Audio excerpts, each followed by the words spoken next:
जांच भी जानती कि भोजपुरी की तमाम सुपरस्टार लाइव आके वो सब बोल जाते हैं जो कि सोशल मीडिया पे उन्होंने कभी खोल के बात नहीं की है।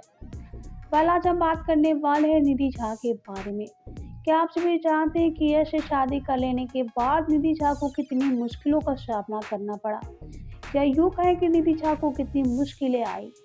तो वीडियो में आगे बढ़ेंगे और आप सभी को निधि झा के बारे में बताएंगे और दिखाएंगे। लेकिन वीडियो को लाइक और सब्सक्राइब नहीं किया तो पहले से लाइक और सब्सक्राइब कर ले। वाल तो चलिए बिना देरी के हम आप सभी को बता देते हैं कि आखिर यश से शादी कर लेने के बाद निधि झा को कितनी मुश्किलों का सामना करना पड़ा, यानी कि यश से शादी कर लेने के बाद कितनी कुछ सुनने को मिली निधि झा को। वाल तो ये रहा निधि झा का वो वीडियो। भाई साहब, किसकी खुशी बर्बाद की मैंने। आप आए हो, मूड नहीं खराब करना फॉर गॉड सेक, या तो मैं लाइव ही बंद कर दूंगी।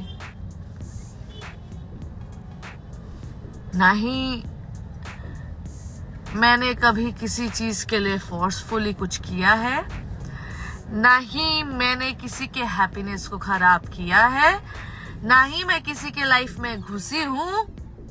सुन लो जो खराब करने वाले फालतू मैसेज कर रहे हैं।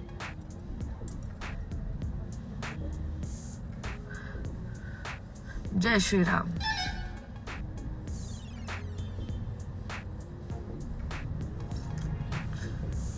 शादी के बाद मेरी लाइफ बहुत अच्छी चल रही है, touch wood, and I am happy कि मुझे ऐसा पति मिला है ना।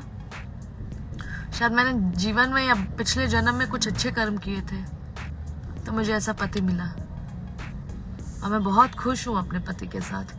मेरे पति मुझे बहुत खुश रखते हैं, और जिन्हें तकलीफ है वो सीधे ऊपर जाइए, अनफॉलो कीजिए, चले जाइए।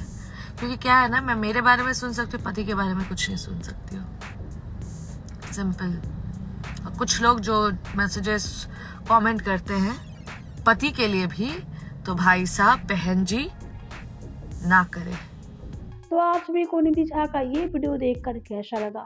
यानी कि यश से शादी कर लेने के बाद निधि झा को कितना कुछ सुनने को मिलता है, वो सब आप इस वीडियो में देखें। और आप सभी को निधि झा का वीडियो देखकर कैसा लगा कमेंट करके जरूर बताइए।